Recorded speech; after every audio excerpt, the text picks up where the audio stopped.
Think about this. They're cutting FBI funding that protects your community while boosting their own security in Washington. That's the double standard Rep. Lou Correa just exposed in a brutal exchange with Kash Patel, who's trying to justify Trump's reckless budget cuts. Thank you, Mr. Chair. Welcome, Director Patel. I want to focus a little bit on domestic terrorism. We have a graph here, data up to 2021, but as you can tell, domestic terrorism is on the rise. Nation, our citizens under threat.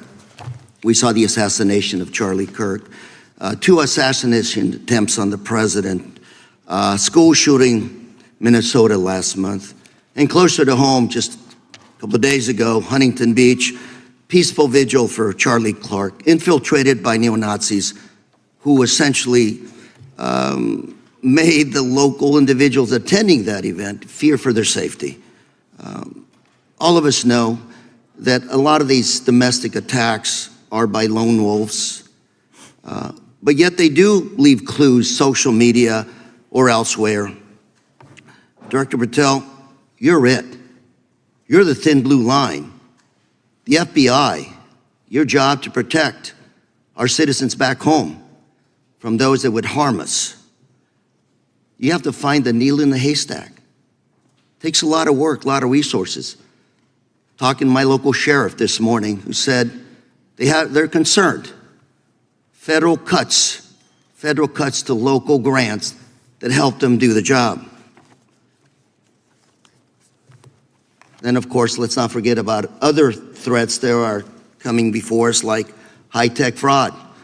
Local senior recently was talking to me about a text she had gotten, a demand by the IRS to send a payment immediately, or the IRS agents were on their way to arrest this individual. Pretty gutsy stuff by folks probably from Europe, North Korea, Russia, China, people, okay, going after those precious savings our senior citizens rely on. Yet the president's proposing a budget cut of $500 million or more to your organization, the FBI. You've said that that'll essentially equate to about 1,300 less jobs at the FBI. So I'm going to ask you essentially, what is it that we can do to help you do your job? Little concerned. Friday Night Lights. One of the events I love to do on Friday nights, go to the local high school football game. Sit there at the stadium and you always say, what if? What if? You're the thin blue line. Can you do your job cutting $500 million from your budget?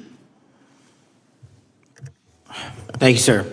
I think we are doing our job, and the distinction is with the budget that we have, we are flexing more resources to the field. California is receiving the largest FBI plus-up of any state in the union due to that plus-up. They're not getting a reduction. No state is getting a reduction. Every state is getting a plus-up. And so I'm utilizing the money that we have to first plus it up. And the empty vacancies that we have, those haven't been filled in years, not under my leadership. Here's my concern. You're going to do well, you're doing more with less, is what you're saying. Yet we're about to vote on a budget that has $88 million more to protect members of Congress, the executive branch, and the Supreme Court. There's a contradiction here. Back on Main Street, we're saying you can do more with less, you can protect them with less money, yet here in Washington, we're saying we need more money to protect members of Congress. It's a little contradiction here, or maybe, sir, you ought to talk to leadership about coming in with your management style to protect the Supreme Court, Congress, and the administration. Otherwise, it's essentially a hypocritical situation. We need more protection, yet folks on Main Street can do with less. My concern is folks on Main Street. We also were, I think we received over $300 million in the big, beautiful bill, and we're also receiving pots of money from our interagency, so this sort of $500 million cut isn't entirely accurate. You're still getting cut $200 million plus. You're still moving your agents to do ICE work, so you are leaving a lot of bases uncovered. And I'm not going to be argumentative with you, Director Patel. I'm just saying, if that thin blue line does not hold, people on Main Street will pay the price. I agree with you, sir. And I just look forward to working with you, because I am very concerned that these kinds of budget cuts are short-sighted, especially when my local sheriff calls me and says, we need more support, and we're looking at budget cuts. I'll work with you, sir. Thank you, Mr. Chair. I yield time.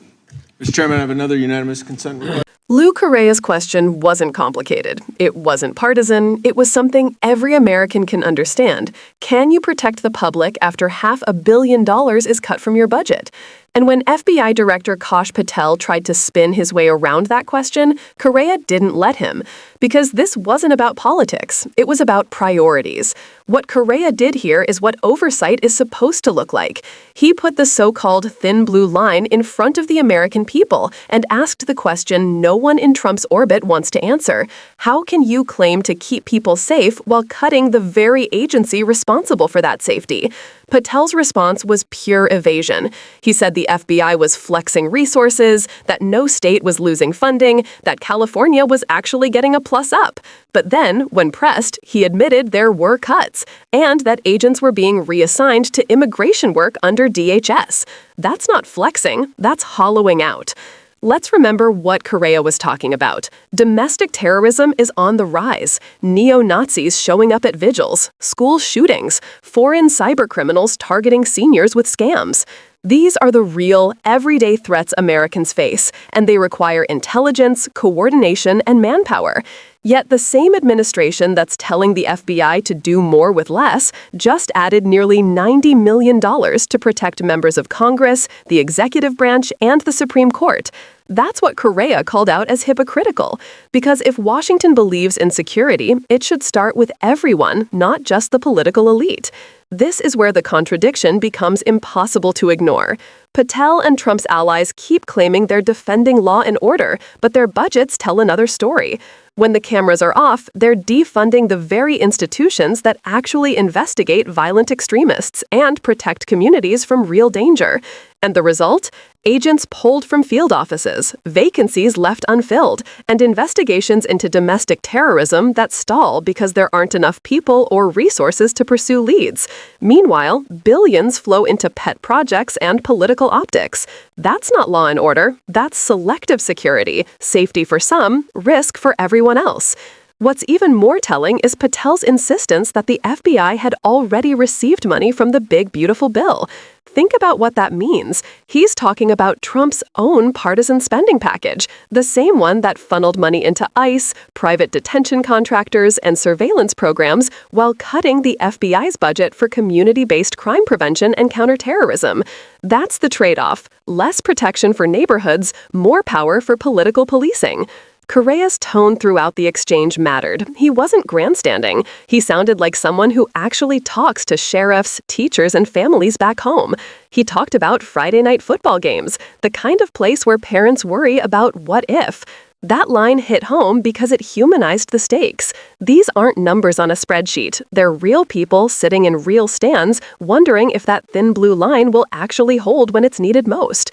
And the truth is, it won't, not if loyalty and politics keep taking priority over safety and service. Patel's evasions might sound bureaucratic, but the consequences are concrete. Fewer agents tracking domestic extremists, fewer resources investigating cyber scams targeting seniors, fewer partnerships with local law enforcement to prevent violence before it happens. Correa's final warning was simple. If that thin blue line doesn't hold, people on Main Street will pay the price. That's not rhetoric, that's a reality check. So let's call this what it is: hypocrisy dressed up as efficiency. The same leaders who tell you America needs to be tough on crime are the ones gutting the institutions that actually fight it. And when Kash Patel insists the cuts don't matter, when he defends redirecting agents to political work instead of public safety, that tells you everything about where his loyalties really lie. It's not to the FBI's mission, it's to the man who put him there. This hearing made that clear. And Rep. Lou Correa did what members of Congress are supposed to do: demand straight answers, defend his constituents, and remind this administration that law and order means protecting people, not power. If you believe in real public safety, the kind that protects families, not politicians, then don't let this story fade. Subscribe to The Liberal Lens for independent coverage that holds power accountable. And if you want to help keep this work going, join us on Patreon, because real oversight doesn't come from the people in power. It comes from the people paying attention.